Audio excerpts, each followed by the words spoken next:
G'day, I'm Pete, I'm the Aussie Bush Cop. In 2012, I retired from the New South Wales Police because of mental health issues. And now I get to live on beautiful King Island where I'm a homesteader. I have beautiful dogs like this. And I'd like to share with some of my stories with you. G'day, how you going? I've got an interesting story to tell you today, but it's got a few aspects to it that will come together at the end.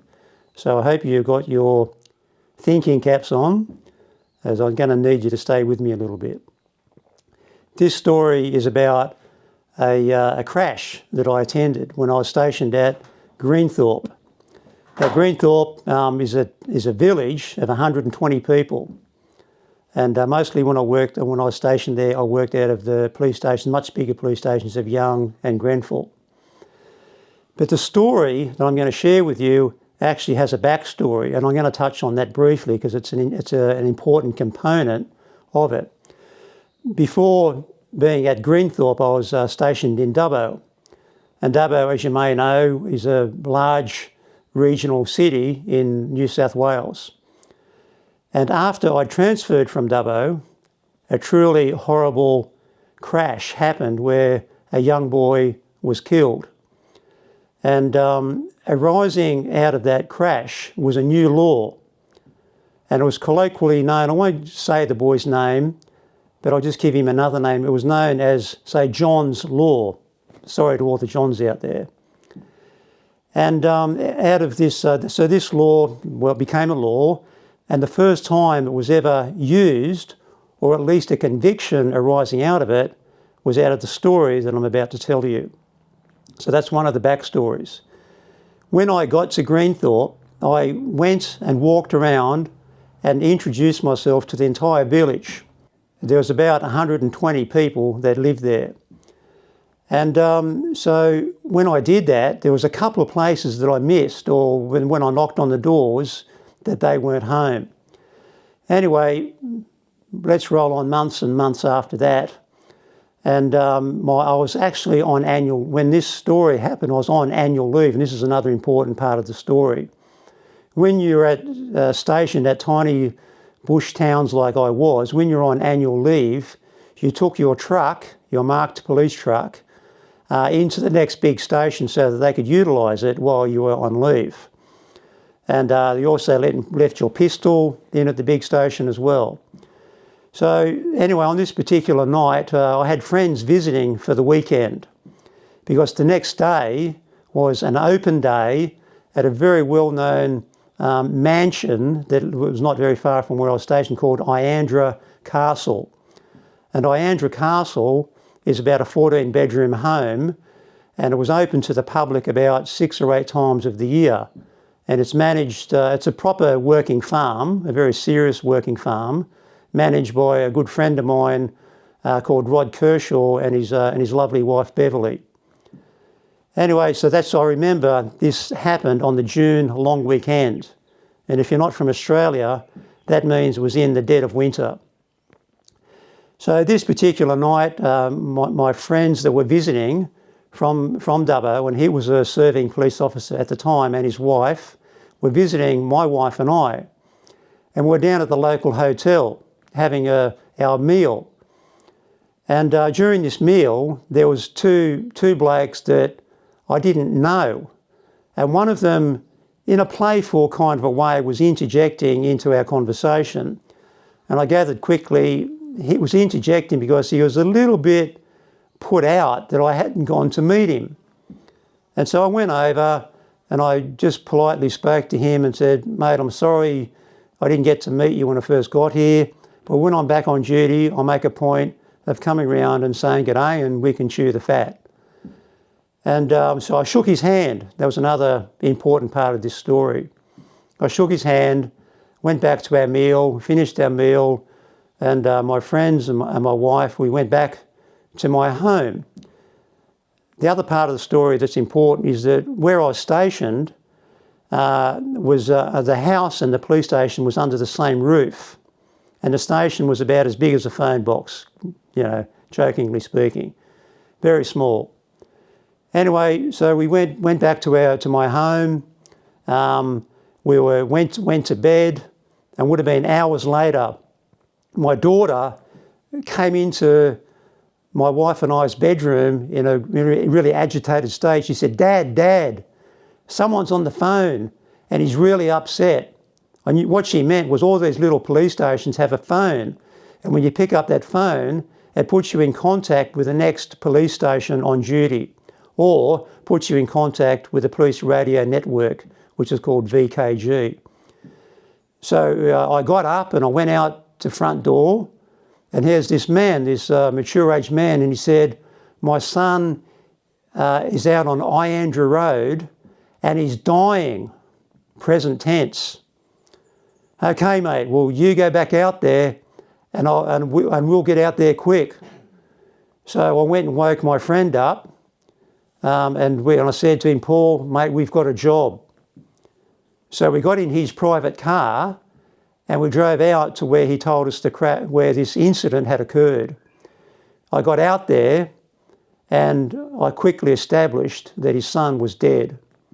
He was trapped in a car that had been wrapped around a tree. I said, mate, and I then had to formally tell him that his son was dead, and it was clear he was clearly dead. I then said, mate, you better go home and we'll do what we have to do here and we'll come and see you later. So he left, and he left his torch with me.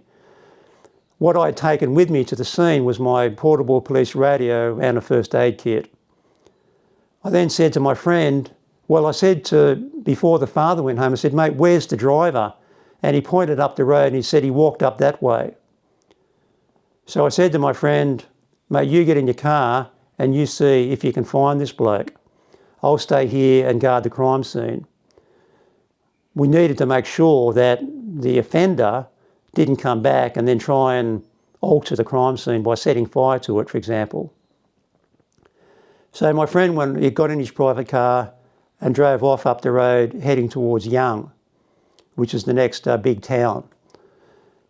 I then walked around the car, inspecting the car, and because it was so crumpled, there was a moment when I thought I saw another body, but it turned out I was just looking at the same body from a different angle from behind.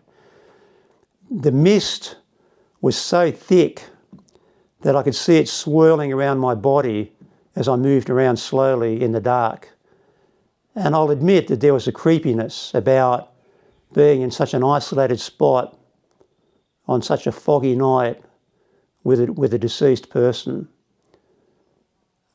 Not long after, I heard a car approaching, and it was my friend. And in the car was the person who was the driver of the car.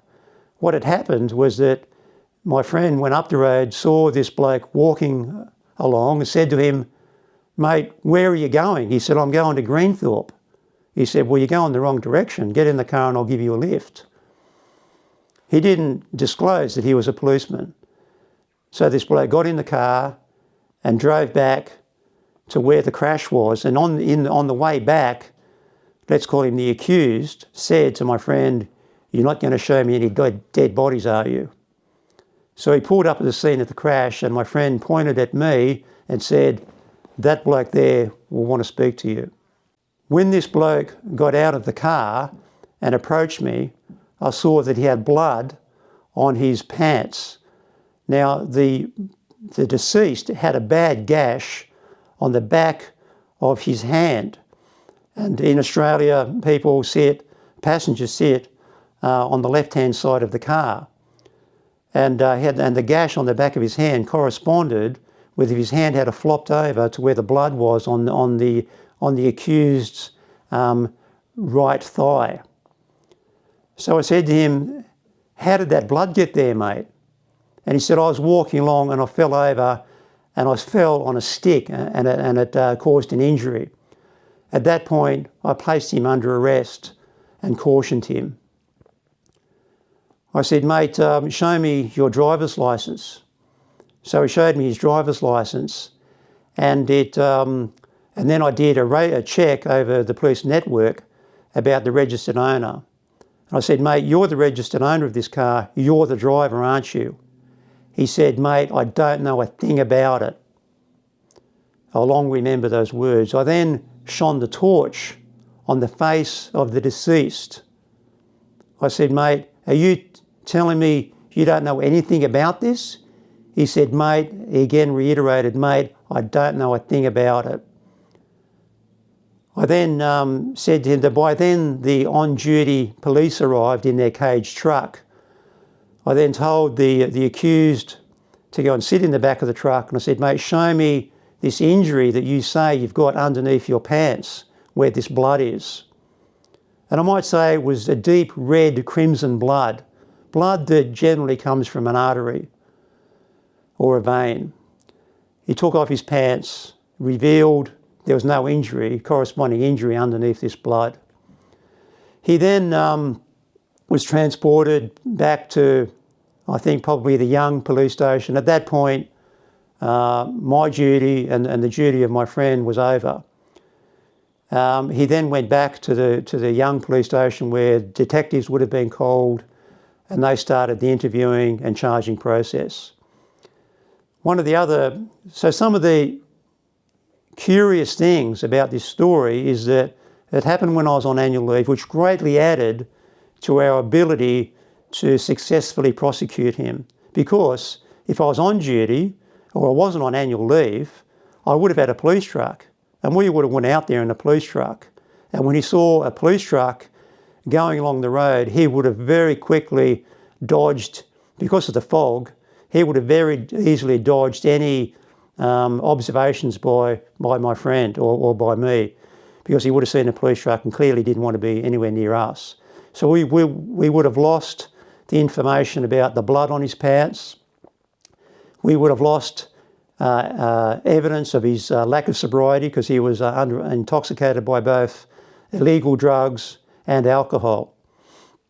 The other curious thing is that the first time that law that arose out of Dubbo was ever used, or at least ever getting a conviction, was by two ex-Dubbo police.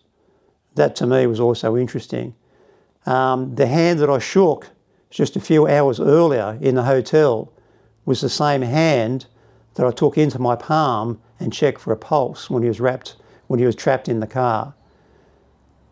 You have to understand what I'm about to say is purely from an evidentiary point of view.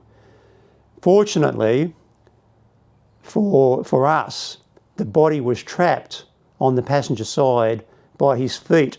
The floor pan of the car so crumpled, it actually entrapped one of his feet in this crumpling, which meant that the body couldn't be moved, because another possibility for the accused would have been to put the deceased in the driver's seat and make out that he was driving. So that couldn't happen.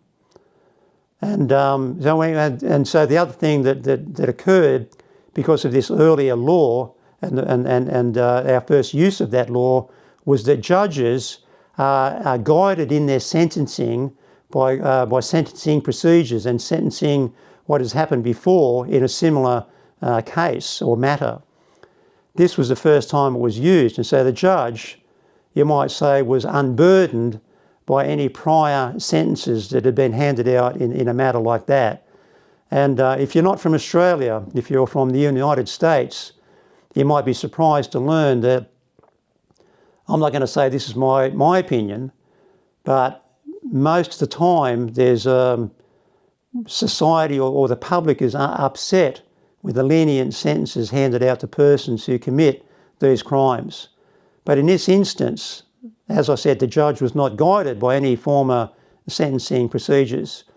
And the accused in this matter was given, I think it was around 7 years imprisonment for leaving the scene of the accident, for causing the crash, and he was convicted of negligent driving occasioning death. Now, the other thing that I want to add to this story is about what happened, what I referred to earlier about Iandra Castle and the open days. My friends were visiting in part because they wanted to go to Iandra Castle the next day. And so my friend and I went home, we went to bed, we went to sleep. The next morning we got up and we put our nice clothes on and we went up to Iandra Castle for the open day. Now typically there'd be hundreds and hundreds of people at an open day, And it was just really odd being there amongst all this very pleasant society after such an incident, such a powerful incident and arrest the night before. And later on, when I went on to have psychological issues, it was pointed out to me, I think, by a psychiatrist that one of the issues that police deal with is called burst stress, B-U-R-S-T, burst stress. And it was similar to what the Allied bomber crews endured when they were in England and they were bombing over enemy territory, meaning Germany. They would go to being in intensely dangerous circumstances whilst they were in their aircraft, then going back and going to cocktail parties in their white suits and their dress uniforms in absolute safety. And whilst I'm not equating anything about policing being like being in a bomber crew over enemy territory, I do equate it that police routinely go from very dangerous, stressful situations to being in pleasant, safe environments like these cocktail parties. And I was aware of that the next day when I went to the open day at Iandra Castle. It just seemed really odd. And so that's the story of how all these facets came together where we got a successful conviction of someone that clearly had no regard for human life. And as a little plug, if you live in New South Wales and want to go and see a beautiful old home, go and see Iandra Castle and tell my Rod Kershaw that I sent you. See you next time.